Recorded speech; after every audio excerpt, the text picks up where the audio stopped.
Hey guys, ये anime तो आजकल काफी चर्चे में है। लोग तो इसको बहुत ही ज्यादा पसंद कर रहे हैं। तो चलो देखते हैं इस एनिमे में क्या खास बात है। एपिसोड 1 की स्टार्टिंग में एक लड़का यहाँ पे दौड़ रहा होता है और यहीं दूसरी तरफ एक लड़की भी दौड़ रही होती है और वो तो गेम खेल रही होती है। यहाँ पे ये रनिंग कर रहा होता है और ये बंदा तो अपने मन में सोच रहा होता है, सुबह होते ही मैं पहले उसका चेहरा देखना चाहता हूँ। और ये तो ग्राउंड में आ गया होता है और दरवाजा खोलते ही इसके मुंह पे बॉल लगती है और तभी वो लड़की उससे माफी मांगते हुए कहती है कि वो तो एल्बो पास की प्रैक्टिस कर रही थी और उससे गलती से लग गया। और वो देखती है कि इसका फोrehead लाल हो गया होता है। तब वो उसे एक खाने के लिए कुछ देती है।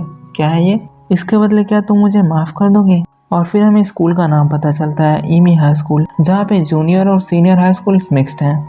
और ये वाला स्कूल तो स्पोर्ट्स के लिए कुछ ज़्यादा ही सीरियस है और हमारा मेन प्रोटैगनिस्ट यही बंदा है, टाइकी इनोमाटा। और क्योंकि ये जूनियर हाई से रिटायर हो चुका है, तब ये सीनियर बैडमिंटन में प्रैक्टिस करता है और ये सोचता है कि यही सबसे पहले आता है, लेकिन इसकी सीनियर तो इससे पहले ही आती है, चिनात्सु कानो, जो कि बास्केटबॉल प्लेयर है। और इसके बाद ये लोग अपना प्रैक्टिस शुरू करते हैं और यहाँ पे टाइकी का दोस्त होता है। टाइकी उससे कहता है, अरे यार काश मैं उससे शादी कर पाता। और वो पूछता है, क्या बातें कर रहे हो यार? और वो कहता है, अगर ऐसा हो जाता तो मैं सुबह उठते ही उसका चेहरा देख पाता डेली। और वो कहता है, अरे यार तुम कैसी बातें कर रहे हो, वो तो गर्ल्स बास्केटबॉल टीम में नेक्स्ट एज प्लेयर है और टैलेंट के अलावा उनकी पर्सनैलिटी भी बहुत अच्छी है एंड ये वो मैगजीन्स में भी आ चुकी हैं। और ये दूसरी तरफ टाइकी है, जिसने कुछ खास किया नहीं अपने बैडमिंटन करियर में। और टाइकी कहता है, वैसे मेरे पास उनको कांटेक्ट करने का एक तरीका तो है। मेरी मॉम जो थी बास्केटबॉल टीम की एक प्लेयर थी और अब वो एलुमनाई है। ज्यादातर पेरेंट्स ऐसे ही हैं हमारे यहाँ। और ये तो उसका दोस्त कहता है, क्यों, कई सारे पेरेंट्स ऐसे ही हैं। और फिर टाइकी कहता है, अरे यार ठीक है, जब तक मैं ट्राई नहीं करूंगा तब तक पता कैसे चलेगा। और क्यों कहता है, चलो ठीक है यार, कम से कम सेकेंड राउंड तक तो जाओ और उसे अपना नाम याद दिलाओ, नहीं तो कांटेक्ट डिटेल्स मांगो। और जब ये लोग बात कर रहे होते हैं तभी यहाँ पर एक लड़की आती है और टाइकी के घुटने पर मार देती है।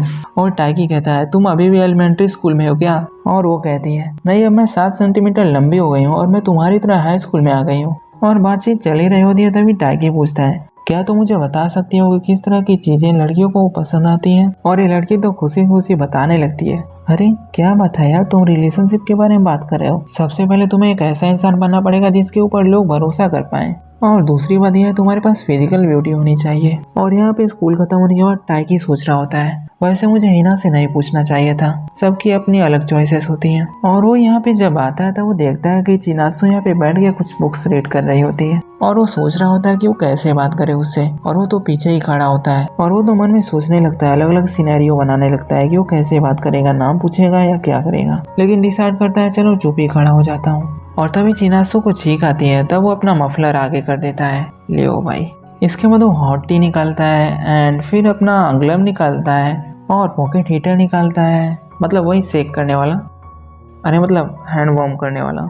और ये सब निकालने के बाद उसे तो शर्म आने लगती है, क्या क्या निकाल दिया। लेकिन चिनात्सु कहती है, थैंक यू सो मच, अब मैं सोच रही थी कि तुम इसके बाद क्या निकालने वाले हो। और वो तो और भी चीजें निकालने लगता है और ये देखकर चिनात्सु हंसने लगती है और कहती है, अरे रहने दो, मैं तो बस मजाक कर रही थी। और तभी टाइकी को भी छींक आती है तो वो भी उसका मफलर आगे कर देती है, तुम इसे अपने ही पास रखो, इसे तुम अच्छा फील करोगे। और ये तो फिर से ओवरथिंक करने लगता है, ऐसा लग रहा है कि जैसे एक वाइफ अपने हस्बैंड को टाई पहना रही है। और टाइकी फिर से सोचता है कि उसने पहले भी नोटिस किया है, लेकिन चिनात्सु का बॉडी टेम्परेचर तो हमेशा लो रहता है और अभी भी ऐसा ही है। और फिर चिनात्सु कहती है, ठीक है मैं यहाँ से चलती हूँ, टाइकी इनोमाटा अपना ख्याल रखना। और टाइकी सोचता है, इसे मेरा नाम कैसे पता चला। और तभी चिनात्सु कहती है, तुम्हारी मॉम तो काफी अच्छी है। और वो सोचता है, मेरी मॉम कहाँ से आ गई बीच में। और तभी टाइकी अपने मफलर के ऊपर देखता है जहाँ भी उसका नाम भी लिखा होता है और ये देखकर उसे और भी शर्माने लगती है। और यहाँ पर दूसरे मैचेस हो रहे होते हैं और टाइगी सोचता है, उसे मेरा नाम तो याद हो गया लेकिन काफी अजीब तरीके से। लेकिन उसका सेकेंड राउंड पूरा हो चुका है, अब बारी है थर्ड राउंड की, यानी कि उसे उसका कांटेक्ट इन्फॉर्मेशन मांगना पड़ेगा। और चिनात्सु गर्ल्स बास्केटबॉल टीम के कोच से बात कर रही होती है और तभी इसके पीछे आके हिना कहती है, तुम यहाँ पे क्या कर रहे हो? और टाइकी कहता है, अरे यार मैं तो बस वहाँ पे देख रहा था, ऐसा लग रहा था कि कुछ सीरियस हो रहा है। और वो कहती है, अरे यार तुम कुछ ज्यादा यहाँ नहीं एम कर रहे हो, तुम्हारा और उसका कुछ नहीं हो सकता। और वैसे भी मैंने उसे एक लड़की के साथ घूमते हुए देखा था। और ये सुन के वो तो शौक हो जाता है और हिना हंसने लगती है, वो तो बस उसका रिएक्शन चेक करने के लिए बोल रही थी। और दिन की समाप्ति के बाद यहाँ पे ये लोग चेंजिंग रूम में होते हैं और टाइकी अपना टॉवल जिम में ही भूल गया होता है, इसलिए वो वहाँ पे जाता है। और जिम तो अभी भी खुला होता है क्योंकि चिनासु यहाँ पे प्रैक्टिस कर रही होती है और वो पूछता है क्या तुम अभी भी प्रैक्टिस कर रही हो। और वो कहती है हाँ, गेम के टाइम पे मैंने जैसा परफॉर्म किया मैं उसे सेटिस्फाई नहीं हूँ, इसलिए मैं प्रैक्टिस कर रही हूँ। और टाइकी कहता है तुम्हें इतना मेहनत करने की क्या जरूरत है, तुम्हें अपने ऊपर ज्यादा लोड नहीं देना चाहिए। और वो कहती है हाँ तुम शायद सही कह रहे हो, लेकिन मैं और खेलना चाहती हूँ। और वो तो देख ही रहा होता है तभी चिनासु उसके ऊपर बॉल फेंकती है और कहती है चलो साथ में खेलते हैं। और क्योंकि वो तो एक्सपर्ट होती है इसलिए वो उसे आसानी से हरा भी देती है। और टाइगी थकते हुए कहता है कि उसकी मॉम तो बास्केटबॉल प्लेयर थी, इसलिए वो कभी कभी खेलता था। और चिनासु भी बताती है कि उसकी मॉम भी बास्केटबॉल टीम में थी, इसलिए वो उसके साथ खेला करती थी। और टाइकी सोचता है इनका कोई कनेक्शन हो सकता है और चिनासु से पूछती है तुम नहीं खेलते बास्केटबॉल। और वो बताता है कि उसे टीम स्पोर्ट्स पसंद नहीं है, इसलिए जब वो बैडमिंटन ग्राउंड में होता है तो सभी चीज़ों की रिस्पॉन्सिबिलिटी उसके ऊपर होती है। अगर कोई गलती करता है तभी उसकी रिस्पॉन्सिबिलिटी उसके ऊपर ही रहती है और इसकी वजह से उसे किसी और पर निर्भर नहीं होना पड़ता। और टाइकी थोड़ी देर बाद पूछता है जब तुम जूनियर हाई से रिटायर हो रही थी तभी मैंने तुमको देखा था कि तुम उस दिन भी प्रैक्टिस कर रही थी 1.5 साल पहले, है ना। उस दिन तो कोई क्लब एक्टिविटीज नहीं थी, इसलिए मैं पास ही में रहता हूँ तो वहीं पे आ गया। मैं तो अपनी चीजों को बैकअप करने के लिए आया था, लेकिन मैंने देखा कि तुम तभी भी प्रैक्टिस कर रही थी और वहाँ पर तुम तो रो रही थी। मैंने सुना था कि तुम नेशनल लेवल पर पहुँचते पहुँचते रह गई थी, तुम्हें तो काफी बुरा लगा होगा। तुम्हें देखकर मुझे महसूस हुआ कि मुझे भी हार्डवर्क करके आगे बढ़ना है। और वो मन में सोचता है उसी टाइम पे मैं तुमको लाइक करने लगा था। नाडिया ये सुन के वो भी हैरान हो जाती है क्योंकि उसे नहीं पता था कि उस टाइम पर भी किसी ने नोटिस किया था उसे। और वो कहती है मैं तो उस टाइम के बारे में भूल गई थी। और तब यहाँ पर गार्ड आ जाता है और कहता है चलो बच्चों घर जाने का टाइम आ गया। और तब यहाँ पर बॉल गिरता है और दोनों साथ में उठाते हैं और टाइकी और उसका हाथ तो टच हो जाता है और टाइकी को फील होता है कि ये तो अभी गर्म है। और वो सोचता है शायद बहुत ज्यादा प्रैक्टिस करने के बाद उसे गर्मी हो रही होगी, या फिर हो सकता है कि दिल की बातें करने के बाद उसे थोड़ा अच्छा महसूस हो रहा होगा। और इसके बाद जब वो किचन के अंदर आता है तभी वो देखता है कि यहाँ पर मैगजीन होती है जहाँ पर चिनासु होती है। और ये देखकर उसकी मॉम कहती है अरे इसकी मॉम और मैं तो टीममेट हुआ करते थे, हम लोग साथ में खेलते थे, मुझे नहीं पता था कि ये इतनी फेमस है, तुम इसे जानते हो क्या। और वो बताती है कि ये लोग तो जल्दी ट्रांसफर होने वाले हैं। और ये सुन के टाइकी तो हैरान हो जाता है और वो सोचता है अरे ये कोच से कहीं इसी बारे में तो बात नहीं कर रही थी, लेकिन उसके तो ड्रीम्स है, वो यहाँ से कैसे जा सकती है, उसे नेशनल्स में जाना था। और इसके बाद वो तो तुरंत ही क्लब हाउस की तरफ दौड़ पड़ता है। और जब वो क्लब हाउस के अंदर आता है तो वो देखता है कि चिनासु तो अभी भी प्रैक्टिस कर रही होती है। और वो कहता है चिनासु सेंपाई मैं चाहता हूँ कि आप नेशनल्स में जाएं, मैंने आपसे ही मेहनत करना सीखा है, मुझे पता है कि आपके पेरेंट्स यहाँ से ट्रांसफर हो रहे हैं, लेकिन प्लीज आप यहाँ पे हार मत मानना। और तब यहाँ पर चिनासु कहती है माफ करना लेकिन मैं यहाँ से नहीं जा रही हूँ, मेरे पेरेंट्स का ट्रांसफर हो रहा है, लेकिन मैं किसी जान पहचान के साथ रहने वाली हूँ। और टाइकी ये सुन के शर्माने लगता है और सोचता है मैंने ये क्या कर दिया। और वो कहती है हाँ मुझे कभी कभी अकेला तो फील होगा, लेकिन मुझे पहले का टाइम याद आ गया जब मैं रिटायर हुई थी जूनियर हाई के टाइम पे, और वो भी तुम्हारी वजह से। उसे फिर से याद आ गया कि उसे तो नेशनल्स में जाना था और वो हार नहीं मान सकती। और इसकी वजह से वो टाइकी का शुक्रगुजार होती है क्योंकि उसकी वजह से उसे पहले की बातें याद आ गई। और वो कहती है तुम्हारा शुक्रिया, और हो सके तो हम फिर 1-on-1 दोबारा खेलेंगे। और टाइकी भी कहता है ठीक है फिर हम बैडमिंटन भी जरूर खेलेंगे साथ में। लेकिन जब वो घर पे आता है तब वो फिर से शर्माने लगता है। Real shock is coming guys. और नेक्स्ट डे के स्टार्टिंग में हम देखते हैं कि ये उठता है और किचन की तरफ जाता है और ये क्या यहाँ पे चिनासु होती है। ये देखकर ये तो शौक में आ जाता है और उसे पता चलता है कि जहाँ जान पहचान के पास ये रहने वाली है ये तो इसका ही घर है। और इसके बाद जब वो लोग चले जाते हैं और चिनासु यहाँ पे आती है तो यहाँ पे गिफ्ट लेके आती है कुछ, और ये देखकर इसकी फैमिली तो काफ़ी पसंद करती है। और चिनासु तो हर एक चीज़ में काम बटाती है। और टाइकी सोचता है मैं उसके साथ 2 साल ग्रेजुएशन तक साथ में रहूंगा, वो तो एक नेशनल लेवल की बंदी और मैं कहाँ ठहरा, हम लोग एक ही छत के नीचे रहेंगे। तब यहाँ पे चिनासु आती है और कहती है ये तुम्हारी मॉम ने कहा है कि तुम नहा लो, लेकिन यहाँ पे ये तो कहीं और ही बिजी होता है, वो तो अपने इंट्रूसिव थॉट्स के बारे में सोच रहा होता है। Over thinking actually kills. वो सोच रहा होता है कि वो तो उसके घर में है, अभी अभी नहा के आई है। और तभी वो कहती है मैं काफ़ी ज़्यादा कंफ्यूज थी, नर्वस थी कि मुझे किसी और के घर में रहना पड़ेगा, मुझे अजीब लग रहा था, लेकिन जब मुझे पता चला कि तुम हो यहाँ पे तो मुझे काफ़ी ज़्यादा अच्छा लगा और सुकून मिला। और वो ये बोलकर चली जाती है। एंड इसके बाद ये बाथरूम में आता है और वो क्या ही सोचेगा भाई। और नेक्स्ट डे जब यहाँ पे ये बैडमिंटन खेल रहा होता है तो वो क्यों से बात करता है और वो कहता है अरे तुम तो बहुत ही खुश लग रहे हो, देखो किसी और को पता नहीं चलना चाहिए कि तुम लोग साथ रह रहे हो, नहीं तो बहुत गड़बड़ी हो जाएगी। तुम्हें पता है ना उसके काफी सारे फैंस हैं, सारे के सारे फैंस तुम्हारे ही पीछे पड़ जाएंगे। ये तो बात है कि तुम काफी ज्यादा लकी हो, तुम्हारे पेरेंट्स की वजह से तुम साथ में रह रहे हो। और टाइकी कहता है मैंने उसके डेडिकेशन को देखकर डिसाइड किया है कि मैं भी इस समय नेशनल तक जाने का ट्राई करूंगा। और क्यों कहता है बहुत ही कम सारे बच्चे यहाँ पे नेशनल्स में जा पाते हैं और फर्स्ट ईयर लेवल पर तुम्हारे लेवल पे जाना तो बहुत ही मुश्किल है, लेकिन टाइकी यहाँ पे हार नहीं मानता है। और क्यों कहता है मेरे को ट्राई करने से तो नहीं रोक सकता कोई। और क्यों भी कहता है ठीक है चलो रेस्ट भी जरूरी है, मैं जा रहा हूँ रेस्ट करने। और यहाँ पे जब ये पानी पी रहा होता है तब यहाँ पे हिना आती है और वो कहती है अरे वो किसी और के साथ खेलने लगा। और क्यों कहता है जब वो एक बार अपना गोल सेट कर लेता है तब वो उसी तरफ भागना शुरू कर देता है, वो भी इस साल नेशनल्स में जाना चाहता है। और हिना कहती है क्या लगता है वो कर पाएगा, कितना पागल है।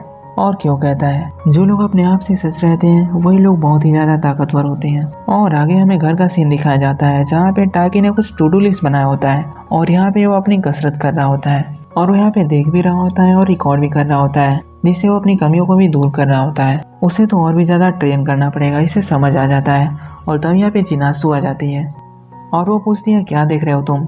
और टाकी तो पहले छुपाने लगता है और वो बताता है कि उसने किसी से कह के रिकॉर्ड करवाया था अपने आप को, जिससे वो अपनी कमियों को देख रहा है। और जिनासु देखने के लिए कहती है और टाकी कहता है ये थोड़ा एम्बैरेसिंग है। और वो कहती है अरे ऐसा मत करो, वैसे भी मैं जिम में देखती ही रहती हूँ तुम्हें खेलते हुए। और टाकी मन में सोचता है मुझे लगता था कि बस मैं ही देखता था। और जिनासु कहती है अरे वाह तुम तो बहुत ही अच्छा भाग रहे हो, तुम्हारी स्पीड कितनी अच्छी है। और टाकी कहता है असल में मैं तो बहुत ही स्लो हूँ, अगर मैं तेज नहीं भागूंगा तो मेरी एक्यूरेसी कम हो जाएगी, मुझको बिना दौड़े आराम से मारना आना चाहिए शटल को, नहीं तो मैं कभी भी नेशनल्स में नहीं पहुंच पाऊंगा। और जिनासु कहती है क्या नेशनल्स में। और टाकी पहले ही सोच रहा था कि उसे पहले नहीं बताना चाहिए था, वो सोच रहा था कि वो उसे बाद में बताएगा जब वो थोड़ा प्रिपेयर कर लेगा, बट अभी उसे पता चल गया है। और टाकी कहता है नहीं नहीं ऐसी कोई बात नहीं है। और जिनासु कहती है लेकिन तुमने तो मुझे उस दिन कहा था कि प्लीज नेशनल्स तक जाना, तो तुम खुद नहीं जाओगे नेशनल्स में। और टाकी मान जाता है और वो कहता है ठीक है फिर। और जिनासु कहती है रुको मैं अभी आती हूँ यहाँ पे। और जब वो वापस आती है तो वो एक चाम को लाती है और कहती है मैंने ये तब बनाया था जब मैंने जापान जाने का सोचा था। और ये चाम वो टाकी को देती है जो कि अपने पैर पे ही बांध लेता है, वो भी काफी टाइट। और जिनासु कहती है अरे ऐसे तो तुम्हारा ब्लड सर्कुलेशन ही रुक जाएगा, रुको मैं इसे एडजस्ट करती हूँ। और वो अपने पैर पे भी दिखाती है जहाँ पे सेम चाम होता है और वो कहती है अब देखो हम लोग सेम सेम हो गए हैं, लेकिन इसका ज्यादा ख्याल मत रखना ठीक है, गुड नाइट। और टाकी सोचता है अगर वो ऐसे ही करती रहेगी तो पक्का प्यार हो जाएगा। और वो सोचता है अगर कोई डिस्ट्रैक्टिंग थॉट्स आएंगी तो मैं 30 सिटअप्स करूंगा। और टाकी यहाँ पे तो तुरंत ही रेडी होके आ गया होता है, जिनासु तो अभी तैयार ही नहीं हुई होती है और यहाँ पे सिटअप्स कर रहा होता है। तब ये कहती है अरे तुम्हारे और बास्केटबॉल प्लेयर के बीच में कुछ हुआ है क्या, ऐसा लग रहा है मेरे को। कुछ तो हुआ है, बताओ बताओ क्या हुआ है। अब यहाँ पे हिना उसे लगातार पूछे जा रही होती है और टाकी सोचता है अगर हिना को ऐसा पता चला तो वो बात का बतंगड़ बना देगी और यहाँ पे सभी चीजें खराब हो जाएंगी और सभी लोग उसके पीछे पड़ जाएंगे। और यहाँ पे टाकी बाहर आता है तब यहाँ पे जिनासु आ जाती है और कहती है अरे तुम अपना वॉलेट यहाँ पे घर पे। और टाकी चिल्लाने लगता है अरे हाँ हाँ वो घर पे ही गिर गया होगा कहीं पे, तुम्हारा शुक्रिया। और उससे वेलकम बोल के आगे निकल जाती है। और टाकी को उसके ऊपर चिल्लाने के लिए बुरा लग रहा होता है और तभी यहाँ से पीछे से हिना आती है और कहती है अरे वाह तुम उससे बात कर पाए। और आगे वो क्यों को बताने लगता है और क्यों कहता है अरे यार तुम्हें उसे पहले ही बता देना चाहिए था कि तुम उसे यहाँ पे नहीं बोल पाओगे, तुम्हारे अवॉइड करने से हो सकता है तुम्हारे जो चांसेस बन रहे हो वो भी खत्म हो जाएं। हो सकता है उसे लगने लगे कि तुम्हें उसके साथ रहना पसंद नहीं है और तुम उसे पसंद ही नहीं करते हो। और टाकी सोचता है जो मैं सोच रहा हूँ उसका उल्टा ही हुआ जा रहा है। और तभी यहाँ पे कोच आके कहते हैं चलो चेयर सारे रख दो अगले वीक के ओरिएंटेशन के लिए। और तभी यहाँ पे हिना और जिनासु भी आते हैं और कोच उनको भी कह देता है रखने के लिए। और यहाँ पे जिनासु 2 चेयर उठा रही होती है तभी टाकी कहता है ये तुम्हारी मदद करूँ क्या मैं। उसे लगता है कि अब सब कुछ जल गया है। और जब ये लोग जा रहे होते हैं तभी हिना जिनासु से पूछती है आपका नाम जिनासु है ना सेनपाई, क्या मैं आपसे एक सवाल पूछ सकती हूँ, क्या आपका कोई बॉयफ्रेंड है। और ये देखे टाकी शौक हो जाता है अरे क्या बोले जा रहे हैं, पागल है क्या ये। जिनासु कहती है नहीं नहीं मेरा नहीं है। और टाकी क्यों से कहता है इसके अंदर तो बहुत ही हिम्मत आ गई है, आज ही मिलने पर यही सवाल पूछे जा रही है। और क्यों कहता है अरे यार देखो वो भी रिदमिक जिम्नास्टिक टीम के अंदर है। और हिना जिनासु से कहती है सेनपाई अगर आपका बॉयफ्रेंड होगा तो आप उसके साथ टाइम स्पेंड कर सकती हो, घर जा सकती हो और उसके साथ बहुत सारी चीजें कर सकती हो। और जिनासु कहती है नहीं अभी तो मैं बस बास्केटबॉल पे ही फोकस हूँ ठीक है। और यहाँ पे आने के बाद तभी इनका टीचर कहता है वैसे इनोमाटा तुमने काफी अच्छा काम किया है, जो कोच की वजह है ना तुम्हारे बारे में काफी अच्छी अच्छी बातें कर रहे हैं। वो कह रहे थे कि तुम्हारे शटल्स के थ्रू तो काफ़ी पावरफुल हो गए हैं और आगे चल के तुम तो हाई स्कूल के लेवल पर भी कॉम्पीट कर सकते हो। और ये बताता है कि हो सकता है कि अपकमिंग प्रीलिमिनरीज की टीम में ये चुना जा सकता है। और ये सुन के ताइकी को तो काफ़ी अच्छा लगता है और वो कहता है ये आपने सुना सेनपाई। और चिनासु ये सुन के जाने लगती है। और यहाँ पे टाइकी खेल रहा होता है तभी वो नोटिस करता है कि चिनासु नीचे गिर गई है और दूसरी लड़की उसे उठाने के लिए गई है। और वो जाने के लिए जा ही रहा होता है लेकिन तभी क्यों कहता है अब तुम जा तो नहीं सकते क्योंकि तुम्ही ने उसको अवॉइड करना शुरू किया है और तुम लोगों को दिखाना चाहते हो कि तुम दोनों स्ट्रेंजर्स हो। और आगे यहाँ पे चिनासु वाटर बॉटल भर रही होती है और तभी टाइकी कहता है आप ठीक हो सेनपाई, मैंने आपको गिरते हुए देखा था। और चिनासु कहती है हम तो ऐसा बिहेव कर रहे थे कि जैसे हम एक दूसरे को जानते नहीं है ना। और टाइकी माफी मांगते हुए कहता है हम दोनों साथ रह रहे हैं, अगर ये बात किसी को पता चलेगी तो ये काफी ज्यादा एम्बेरसिंग होगा। और आपको शायद नहीं पता लेकिन आपकी वजह से बहुत सारे लोग इन्फ्लुएंस होते हैं। अगर उन्हें पता चलेगा तो वो लोग आपस में बातचीत करने लगेंगे और फिर हम लोग ट्रेनिंग पर फोकस नहीं कर पाएंगे। और चिनासु कहती है अच्छा तो बस इतना सा ही रीजन था क्या। और टाइकी कहता है और क्या रीजन हो सकता है। और चिनासु कहती है मुझे लगा कि तुम उस लड़की को पसंद करते हो जो कि उस टीम के अंदर है रिदमिक जिम्नास्टिक, इसलिए तुम उसके सामने ऐसा बिहेव कर रहे हो। क्योंकि उसने मुझसे पूछा भी था कि क्या मेरा कोई बॉयफ्रेंड है भी या नहीं। मुझे ऐसा लगा कि वो तुम्हें पसंद करती है इसलिए उतना ज़्यादा इन्फॉर्मेशन मुझसे इकट्ठा कर रही है। आई मीन तुम उसे छुपाना ही चाहोगे ना ऐसी बात कि तुम मेरे साथ रह रहे हो, इसलिए मैंने दूरियां बना ली ताकि उसे तुम्हारे ऊपर कोई शक ना हो। मुझे लगता है कि मैं कहीं और शिफ्ट हो सकती हूँ या फिर रेंट पर ले सकती हूँ, तो चिंता करने वाली कोई बात नहीं है। और टाइकी मन में सोचता है ओ इसे लगा था कि मेरे और हिना के बीच में कुछ इतने प्यारी है ये। और वो तो हंसते हुए कहता है क्या सेनपाई आप तो बहुत ही बुद्धू हो सच में। और चिनासु कहती है कुछ ज़्यादा नहीं हंस रहे हो तुम। और ये लोग बात कर रहे होते हैं तब यहाँ से हिना इसे देखती है। और नेक्स्ट यहाँ पे हम देखते हैं कि टाइकी का ग्रुप यहाँ पे होता है और यहाँ पे अनाउंसमेंट हो रहा होता है प्रीलिमिनरीज राउंड का सिलेक्शन जल्दी स्टार्ट होने वाला है और इसके लिए इंटर डिपार्टमेंट मैचेस भी शुरू हो जाएंगे अगले हफ्ते से, तो इसके लिए सभी तैयार रहेंगे। और इन मैचेस में तो काफ़ी सारे लेवल्स होते हैं और हमें पता चलता है कि तुम्हें हारिम सेनपाई को हराना पड़ेगा तभी तुम कुछ उम्मीद कर सकते हो। और यहाँ पे टाइकी नोटिस करता है कि गैलरी में तो काफ़ी सारे लोग खड़े हैं जो कि लोग यहाँ पे प्रैक्टिस देखने के लिए आए होते हैं। और यहाँ पे हिना भी बहुत ही अच्छा परफॉर्म कर रही होती है एंड यहाँ वो तो जिम्नास्टिक्स में एस प्लेयर होती है। और टाइकी जब रास्ते से जा रहा होता है तब यहाँ पे हिना आती है और हे कहती है और वो पूछता है तुम यहाँ पे क्या कर रही हो। और वो कहती है आजुमा एरिया में काफ़ी फेमस कायरोप्रैक्टर खुला है प्रैक्टिस करने के लिए, तो मैं सोच रही थी कि वहीं पे चला जाए। और टाइकी कहता है वो तो मेरे घर के पास ही है। और वो तो बातें करते करते डर जाता है कि कहीं चिनासु सेनपाई को घर में जाते हुए ना देख ले, इसलिए वो कहता है चलो चलो जल्दी चलते हैं। लेकिन हिना तो ठहरी ही ना, काफ़ी सारे डिस्ट्रैक्शन आते हैं और वो तो डिस्ट्रैक्ट भी हो जाती है।